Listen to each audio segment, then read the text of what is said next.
है, दोनों मिलकर एक दूसरे की पूर्ति करते हैं। छोटे बड़े का कोई भाव नहीं। स्त्री अगर पुरुष को परमात्मा मानती है, उसका दूसरा लक्ष्य है, स्त्री बाहर जा नहीं सकती। स्त्री घर का काम अगर न करे तो गृहस्थ बिगड़ जाए। उसका घर में रहना, बच्चों का पालना, घर का काम करना उसके लिए अत्यावश्यक। वो कब गीता सुनने जाए, वो कब कहाँ जाए, तो उसके लिए घर में मंदिर होना चाहिए। और तुम्हारे स्वामी ये परमेश्वर, और इनकी सेवा का काम ये भगवान की पूजा।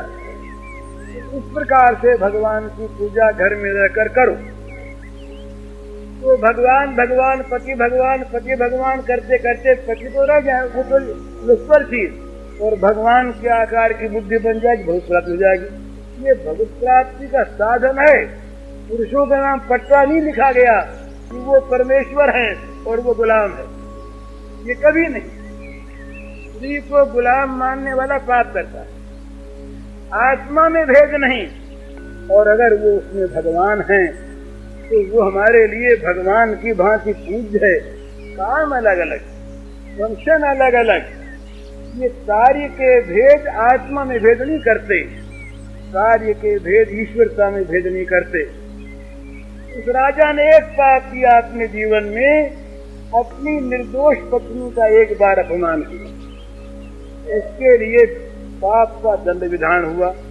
ये सुनने लायक बात।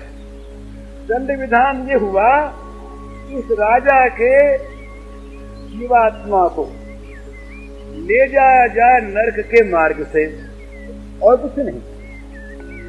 नरक के रास्ते से, नरक के समीप से इसको ले जाया जाए दिव्य लोकों में। जाएगा दिव्य लोक में। वो उसके जीवन में इतनी पुण्य राशि है तो उसकी दुर्गति कभी होने नहीं देगी, पर उसके एक छोटे से पाप का फल भुगता देना है कि नरक के रास्ते से उसको ले जाया जाए।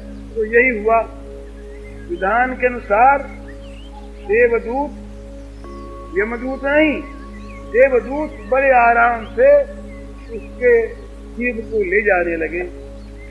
जब वो नरकों के समीप पहुंचा तो बड़े जोरों से कराहने की आवाज उसको सुनाई दी, जैसे कोई पीड़ित यातनाग्रस्त लोग प्राणी करा रहे हों, असहाय होकर के रो रहे हों, क्रंदन कर रहे हों, ऐसा सुनाई दिया।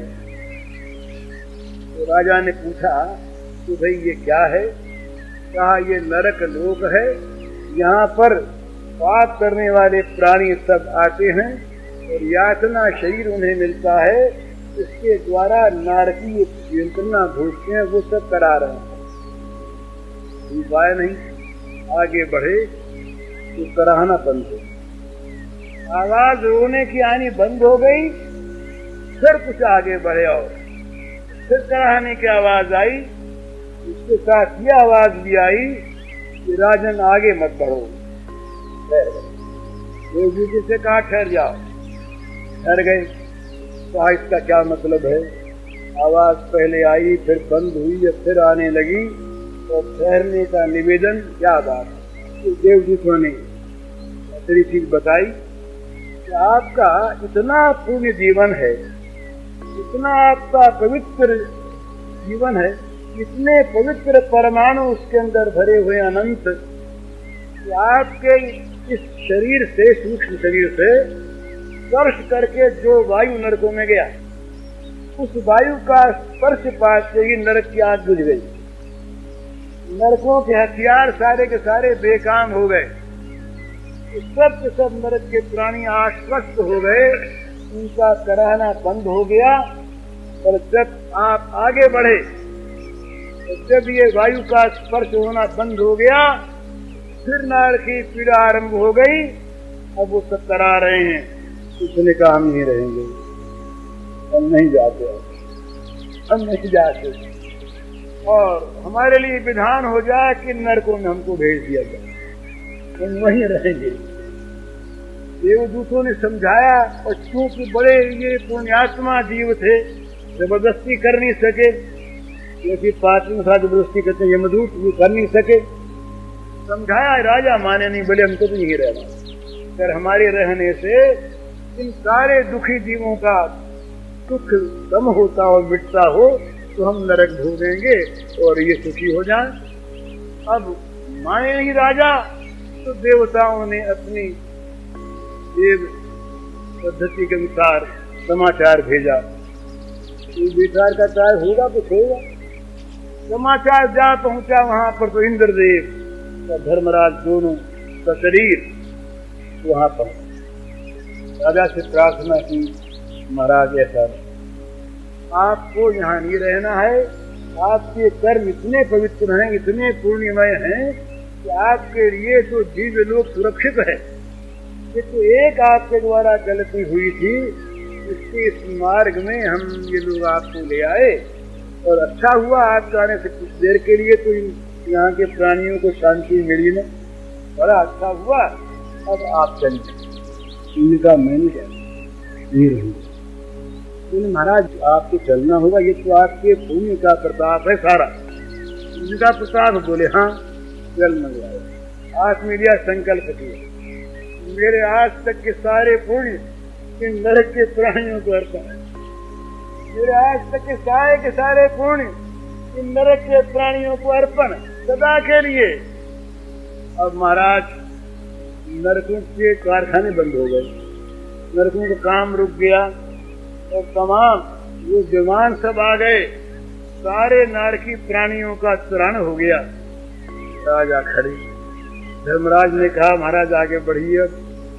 बोले हम कैसे आगे बढ़े, हमने कुछ जो कुछ था सब दे दिया। तो धर्मराज बोले महाराज ये जो दे दिया आपने, जो महादान किया, इसका जो महापुण्य हुआ वो कहाँ जाएगा? उस महादान का जो महापुण्य हो गया ये क्या मामूली चीज हुई? तो हम वहां पर धोखा अपने को दे जाते हैं, जहाँ दूसरे की उपकार करने में, सेवा करने में, देने में हम अपनी हानि मानते हैं। हानि होगी नहीं, यही तो लाभ असली है। किसी दूसरे के दुख को अपना दुख बना लो और उसके दुख को हरण करने के लिए अपने आप को मिटा दो, मिटोगे नहीं। जहाँ अपने आप को मिटाने जाओगे वही तुमको बनाने वाला एक ऐसा आयोजन बन जाएगा जो सदा के लिए तुमको बना देगा और ऊंचा बना देगा। तो ये ध्यान रखना चाहिए हमेशा कि किसी भी प्राणी का हमारे द्वारा अहित न हो जाए, बुरा न हो जाए, दुख न पहुंचे। अगर सद्भावना से दुख पहुंचे तो जरा वो क्षण होता है। जैसे मार्ग में जाते हुए किसी बच्चे को माँ बाप रोक ले, उसको अज्ञानवश दुख भले ही हो, पर हित भावना इसलिए वो दुख क्षण होता है। इसी प्रकार से भले ही हो, लेकिन किसी का सुख हम हरण न करें, किसी का हित हरण न करें, बल्कि अपना दे करके, अपना सर्वस्व दे करके, अपना सब कुछ हो करके उसका सुख देखें। ये अपने जो आजकल चर्चा हो रही प्रेम की, प्रेम का तत्व यहीं पर आ करके प्रेम का प्रारंभ होता है। जहाँ प्रेमास्पद के सुख के लिए अपनी सर्वस्व का परित्याग हम करने को तैयार हों, वहाँ से प्रेम प्रारंभ होता है। बिना त्याग की भित्ति के प्रेम का महल कभी बनता नहीं, नींव नहीं लगती महाराज। सबसे पहले त्याग चाहिए, अपना त्याग, अपने सुख का त्याग, अपने स्वार्थ का त्याग, बस प्रीतम का स्वार्थ, अपना स्वार्थ। तो ये प्रीतम भाव सब में हो जाए, सब भगवान के रूप। रोने तो बच्चे को अपना रोता अपनी जगत नहीं। एक बार की बात है, ये एक बच्चे को रोने मुझे याद आ गई। कहीं बादशाह अकबर गए थे दौरे पर, तो खीमा पड़ा हुआ था, तो सुबह का वक्त था, बादशाह बंदगी कर रहे थे, नमाज पढ़ रहे थे। नमाज पढ़ रहे थे तो एक वेश्या उधर से निकली, वो अपनी किसी धुन में जा रही थी। और वेश्या की धुन कैसी होती इसका हम लोग अंदाजा कर रहे हैं, बताने की आवश्यकता नहीं। धुन में थी, तन्मय थी, उसने देखा नहीं बादशाह सलामत बंदगी कर रहे खुदा की। ठोकर लगे। बादशाह को बंदगी करके गुस्सा आ गया, पर बंदगी कर रहे थे शीलवान से, बोले नहीं, पर मन में बड़ा क्षोभ हुआ। कुछ समय के बाद वो लौटी। बादशाह वहाँ आराम कुर्सी पर बैठे हुए थे। बादशाह ने पहचान दिया, उसी माइकल से दूर से निकली, उसको बुलाया था, कौन हो तुम? बेचारी कांप गई, डर के मारे बोली, मैं तो एक औरत हूँ, बाजारू। तुम्हारी इतनी हिमाकत? मैं बंदगी कर रहा था उस वक्त, खुदा की नमाज पढ़ रहा था, तो पहले मेरे ठोकर मार दी। जानती है मैं कौन हूँ? तो बोली, हुजूर जानते हैं, आप जहाँ बना बादशाह हैं। मैं जानते हैं। तो बोले, जानती हो कि सजा क्या होगी? बोले, हाँ जानते हो, आप मुझे मार सकते हो। तो बोले, फिर तुम तैयार हो? हाँ तैयार, पर एक बात, जब मरना ही है तो एक बात पूछना चाहते हैं हजरत। मेरे पूछो। तो आप खुदा की बंदगी कर रहे थे? हाँ सर, तो रहा। तो खुदा की बंदगी में आपको मेरे जाने का ध्यान रहा? मैं एक नाचीज नापाक आदमी की बंदगी करने जा रही, और मैं खुद नापाक। मैं अपने को भूल गई उस वक्त कि मैं बादशाह सलामत के ऊपर कैसे मारूं, भूल गई। मैं अपनी धुन में मस्त थी, किसी नाचीज नापाक के पास में जा रही थी, खुद में नापाक। जब मैं नापाक अपनी धुन में इतनी अपने आप को भूल गई, और आप खुदा की बंदगी कर रहे थे, मेरी ओर देख रहे थे। बादशाह का सिर नीचा हो गया। बोले, भाई ठीक, खुदा की बंदगी में ये कसर। एक ऐसी कहानी और आती, बड़ी सुंदर कहानी है, एक महात्मा ने सुनाई थी मुझको। एक मौलवी साहब रहे, वो मौलवी साहब दिन में 12-12 बार नमाज पढ़ते, और करीब 40 साल नमाज पढ़ते हो। उन्होंने एक दिन खुदा से कहा, अपने गुरु के मार्फत, खुदा हमारी बंदगी को जानते तो हैं। तो आवाज आई कि नहीं, हम तुम्हारी बंदगी से खुश नहीं। 40 साल हो गए, दिन में 12-12 बार हम नमाज पढ़ते रहे, तुम्हारे घुटने सब छिल गए, सिर में हमारे यहाँ पर वो खुदा पड़ गया। नमाज पढ़ते पढ़ते सिर टेकते टेकते जमीन पर, और खुदा को ये पसंद भी नहीं, खुश नहीं खुदा इससे। तो खुश नहीं, तो बोले, भाई इसलिए खुश नहीं कि जब तुम अकेले में रहते थे तब जो बंदगी करते थे, तो कोई सामने आता तब जो बंदगी करते थे, इसी को फर्क। बोले, ये कैसे? जब अकेले में करते तब तो ऐसे ही एक आध बार घुटना टेका कि चादर उठाई के बैठ गए, और जब वो देखने वाले होते कोई सामने, तब तो बड़े मजे में घुटने टेकते ये देखे नमाज पढ़ रहे हैं। तो तुम तो भैया उनको दिखाने के लिए कर रहे थे बंदगी, खुदा के लिए कहाँ कर रहे थे। तो हम लोगों की साधना बहुत सी ऐसी होती है, कीर्तन करते मस्ती में, और जब तो आ जाते तो बहुत मजे में, अकेले में नहीं करते। भगवान को कौन दिखाता है? हम तो दिखाते हैं दुनिया को कि देखो मस्त हो गए, कैसे प्रेमी है, कैसे ज्ञानी है, ये होश हो गए। अरे महाराज, क्या ठिकाना है हमारे मन की, तो हम जानते हैं, आपको क्या पता। तो ये बच्चे के रोने की बात मैं कह रहा था कि बच्चा रोया अपनी दुनिया में, बच्चा रोएगा ही। हम अगर सुनने वाले बैठे हैं तो हम बच्चे पर ध्यान क्यों दें? हम सुनते रहे और हमारी इंद्रियां अगर ठीक लग गई। एक कथा आती है महाराज, ऐसे याज्ञवल्क्य जी महाराज कथा कहा करते थे, बहुत लोग सुनते, जनक सुनते। तो जनक जब तक ना आते तब तक याज्ञवल्क्य जी प्रारंभ न करते, और जनक ठीक टाइम पर आते ही।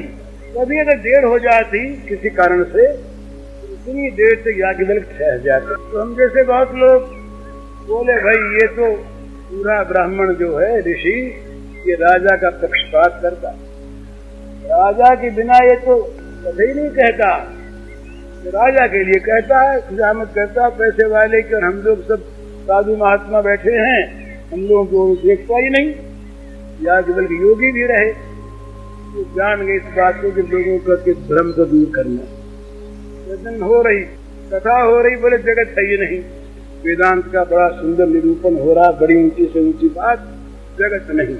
और सत्य सब झूम रहे, बस मस्ती में, जगत है ही नहीं जगत। हमारे एक रहे मित्र, एक जिंदगी की बात करना, बम्बई में रहे, वो अब नहीं है, थे बड़े वेदांती, बड़े अच्छे निष्ठावान, उनकी निंदा नहीं कर रहा, उनसे मैंने बहुत सीखा। सज्जन, तो वो अजातवाद मानते, अजातवाद के बड़े पक्षपाती रहे, श्रीहर्ष के बड़े भक्त, व्याख्या किया करते अजातवाद की, बड़े अच्छे। तो एक बार कोई रुपये पैसे का प्रसंग आया, मैंने कहा कि इसको छोड़ दो, ये चिंता नहीं करनी चाहिए। बोले इसके बिना नहीं काम करता।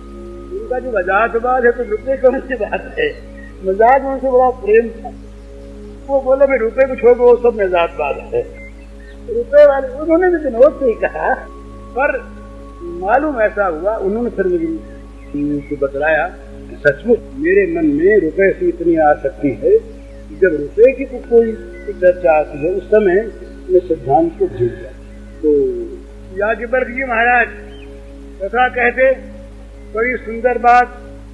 इतने में एक दिन क्या हुआ, अचानक शहर में आग लग गई आग, और दौड़ते हुए सिपाही आए, रे बोले आग लग गई। अब तो हम बैठे, हमारे मन में कौन से मोहल्ले में लेके जान खोले, तो जिन्हें निकाल कान पकड़ हाली, रात को नहीं बाहर जा रहे हैं ना, कौन से मोहल्ले में लगी, बोले दक्षिण वाले में लगी, उसमें तो अपनी घर है। महाराज जी क्या देख रहे, एक आदमी बाहर आया है, चल दिए हमको। जो होते सारी सभा खाली हो गई, किसी फांसी आई, किसी को छींक आई, किसी सिर दुखने लगा, कुछ भी काल बन जाते हैं। तो बोले महाराज देखे हम अभी आते हैं।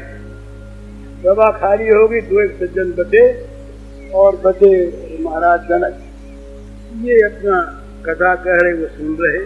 इतने में एक सिपाही आया, उसने कहा कि महाराज के महल में आग लग गई। याज्ञवल्क्य बोले राजा महल में आग लग गई, क्या लग जाने दी, महल में आग लगने से जनक का क्या जलता है। दूसरा में आग बुझ गई, माया की आग थी, आग बुझ गई, सब लोग आकर के अपने अपने आसन पर से विराज गए। बोले क्यों गए थे सब लोग, जनक तो नहीं गया। सब लोगों के समझ में बात आई कि अधिकारी कौन है। तो जब सत्संग होती, हर चर्चा होती, और बच्चा जे रोया, और वक्ता के भी कान में बच्चे का रोना आ गया, तो श्रोताओं को भी आ गया। वो जरा समझने की चीज है, श्रवण में भी तन्मयता नहीं होती। इसका ये अर्थ नहीं कि बच्चों को यहाँ ला करके हल्ला गुल्ला कल से मचाना शुरू कर दिया जाए, बोले भाई जी कह गए। ये चीज तो अपनी साधना की है। जब हम किसी साधना में हम लग रहे हैं, उस समय बाहर की चीज पर अगर हमारा चित्त जाता है, तो हमारा चित्त उसमें ठीक लगा नहीं। चित्त जब तक नहीं लगता, तब तक वो वस्तु प्राप्त नहीं होती महाराज। तो चित्त की संलग्नता बड़ी आवश्यक होती है साधना में। तो मैं बात कह रहा था वो एक दूसरी, कि सब में भगवान को देखे, या सब में आत्मा को देखे, या व्यवहार को ही देखे। तो जो व्यवहार अपने को बुरा लगता है, वो दूसरे को लगता होगा। जो व्यवहार अपने को अच्छा लगता है, दूसरे को लगता होगा। इस कसौटी पर कस ले। और जहाँ जहाँ पर दुख है, जहाँ जहाँ पीड़ा है, जहाँ जहाँ यंत्रणा है, जहाँ जहाँ अभाव है, वहाँ भक्त तो ये माने यहाँ भगवान इस अभाव के रूप में आए हैं, हमसे सेवा मांग रहे हैं। जहाँ बीमार दिखे, वहाँ समझे कि भगवान बीमार बनकर सेवा मांग रहे हैं। जहाँ अन्न वस्त्र का अभाव हो, वहाँ देखे कि भगवान यहाँ ये अपाहिज बनकर, दीन बनकर, अकायग्रस्त बनकर हमसे अन्न मांग रहे हैं। इस प्रकार से जहाँ जहाँ अभाव हो, वहाँ वहाँ भगवान को विशेष देखकर सेवा में प्रवृत्त हो जाए। हम चाहते हैं ना ये अवस्था हमारी हो जाए कि भाई हमारा पैर कट रहा, सिर कट रहा है, और हम आराम से नाम ले रहे हैं। तब तो बात दूसरी, अपने आराम में तो ख्याल आ जाए, बोले हमको जगह मिलनी चाहिए, आश्रय मिलना चाहिए, तो दूसरे के लिए हम वेदांती या प्रेमी बन जाए एकदम ही। भगवान इसलिए सर्वभूति पे रहता है, सब जगह लगाए कहीं पर ये वेदांत कर ज्ञान कर भक्ति के नाम पर कर्तव्य से विमुख न हो जाए। ये तो सीधी बात है। बोले हम तो संसार है ही नहीं तो सबको मरने दो, हमारे मरने की बात होगी तो सोचेंगे। एक मित्र रहे जयदयाल जी कसेरा, बोले सत्संगी, हमने उनसे बहुत सीखा। पढ़े लिखे नहीं थे पर हमने उनसे बहुत सीखा। उनकी बात हमें बहुत याद आती, अभी कही हुई उनकी बात बड़े मजाकी थी। तो मजाक में कहा करते तो आधा ज्ञान तो भाई जी को हो गया है, आधा बाकी रहा है। क्या कहते? बोले पराये को तो हमने अपना मान लिया पर अपने को पराया भी नहीं मानना, तो आधा ज्ञान तो हमने कर लिया और आधा अभी बाकी है। तो ये आधा ज्ञान तो हम सब कर लेते हैं, पर ये तो अज्ञान है। तो जहाँ दूसरे का दुख हो वहाँ उस दुख को अपना दुख बना ले, तब असली चीज हमारे जीवन में आएगी, तब हम वास्तव में अनुभव कर सकेंगे कि दुख क्या चीज हो रहा है। एक बात ध्यान में रहे, भला ये व्यवहार की बात आ गई, किसी को दुखी देखकर कभी उसके सामने ये मत कहो तुम अपने कर्म का फल भोगो। ये बहुत बड़ी शेल की सी चोट लगेगी उसको। एक तो दुख भोग रहा, उससे कह दिया जाए कर्म का भोग। किसी बहन में अगर कोई विपत्ति आ गई, उसके पति का देहांत हो गया, ऐसी बातें हम लोग उस समय कर देते हैं। सास कह देती है, घर के लोग कह देते हैं कि ये हमारे घर में ऐसी लक्षणी आई कि पति को खा गई। कितना बड़ा अपराध है ये। वो बेचारी खुद इस समय कितनी संतृष्ट है, कितनी दुखी है, और उसके घाव पर और घाव लगा देना, ये कितना बड़ा महापाप है।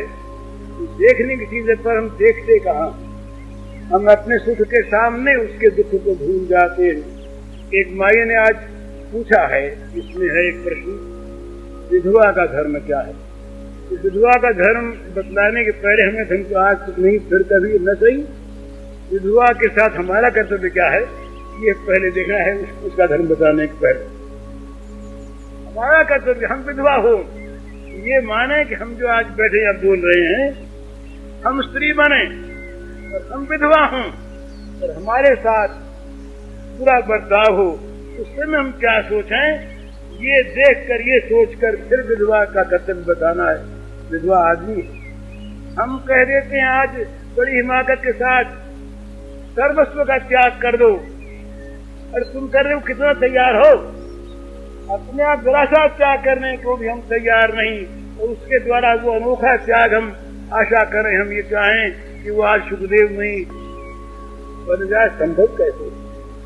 उसको बनाने में सहायता करो, स्वयं त्यागी बनो, स्वयं विषयों से विरक्त बनो, उसके सामने ऐसी कोई चीज अपने जीवन की मत लाओ कि जिससे उसके जीवन में शैतान जागे, तब वो सुरक्षित है। इसका आदर करो। जैसे घर के अंदर सन्यासी हमारे आश्रम में पूज्य हैं, हम गेरुआ देखकर उनके सामने प्रणाम करते हैं, पूछा मानते हैं। इसी प्रकार विधवा देवी को घर की देवी मानो, उसकी पूजा करो, उसकी उपासना करो, उसको सुख पहुंचाओ। सुख पहुंचाने का ये अर्थ नहीं कि उसको विषयों में डाल दो, ये नहीं। वो ये समझे कि मेरे साथ भी सद्बर्ताव होता है, मुझे भी लोग आदमी मानते हैं, मेरे साथ भी वो अच्छा बर्ताव करते हैं। भूल जाते हैं लोग, सास भूल जाती है, बहू भूल जाती है, ननद भूल जाती है, ये नहीं सोचती कि कल मैं विधवा हो जाऊंगी तो नहीं। वो बच्ची जो किसी दूसरे के घर से आई, इस घर में आई, जिसको वो कुछ कह सकती थी मेरा, वो नहीं रहा, अब क्या सब उसको ये कह दे कि तुम बिल्कुल पराई हो, निकलो घर से, तुम्हारा कोई अधिकार नहीं। ये नृशंसता है, निर्दयता है, ये समाज का पाप है, ये समाज का पाप समाज को पका रखा है। विधवा में भगवान को देखो और उसके भगवान को जगाओ, उसके सामने विषयों की चर्चा न आने दो, पर न आने दो अपने चरित्र के द्वारा, अपने त्याग के द्वारा। सब उससे आशा करो कि वो कितना ऊंचा बन सकती है, कितना ऊंचा बन, अभी वो ऊंची है। आज भी हिंदू विधवा के समान हमने कहीं संसार में किसी स्त्री को नहीं देखा, हम नहीं देख पाते। हिंदू विधवा जो आज पवित्र है, इतनी पवित्रता कहाँ है संसार। मुग्ध हो जाते हैं देख करके इस चीज को कि राम राम कितना अच्छा। सब सुंदरी देवी बंगाल में एक जिम्मेदार नौजवान की पत्नी थी, वो जिम्मेदार मर गया।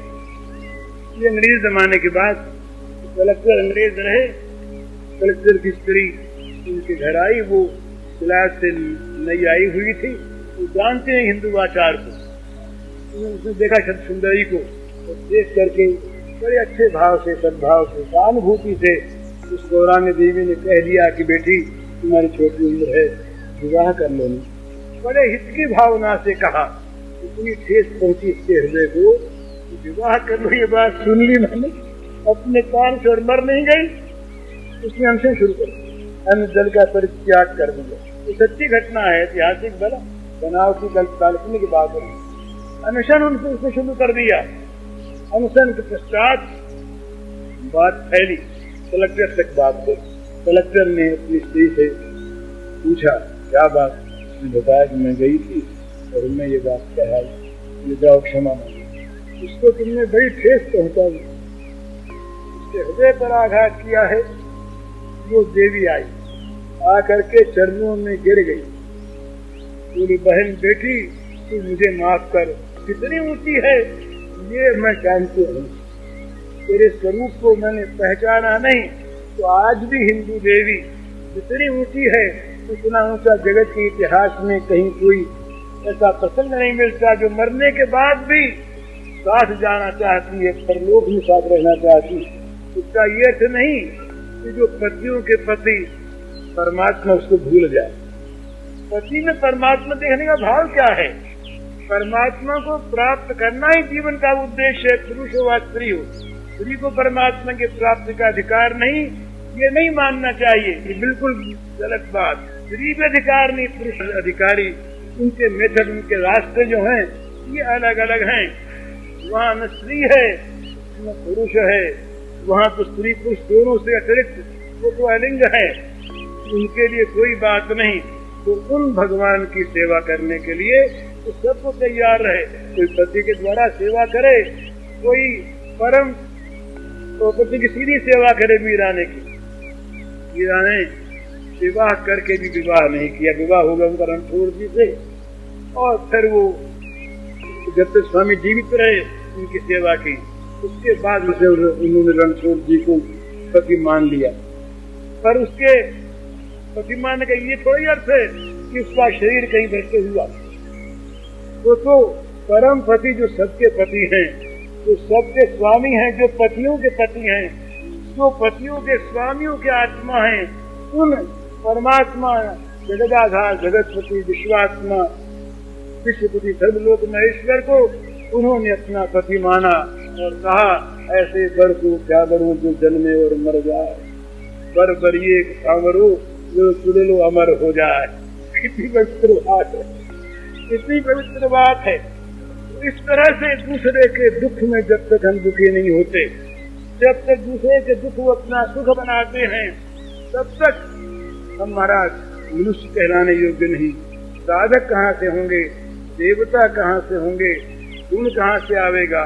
हमें तो सबसे पहले ये करना चाहिए कि हम अपने जीवन में किसी का दुख न देख सकें, न मिटा सकें। दूसरी बात, पर किसी के दुख को देखकर हमारा जीवन रोग हो, कम से कम ये तो होना चाहिए सहानुभूति। आज हमारा एक मित्र है, कल वो मर गया और हम उसके बाल बच्चों को भूल जाए, इतने स्वार्थी हम हो जाए। तो आज जिससे हम प्यार करते थे, आज जो हमारे घर का था, उसके चले जाने के बाद उसके बच्चों से हमारा कोई वास्ता नहीं, तो मुझे सता है। तो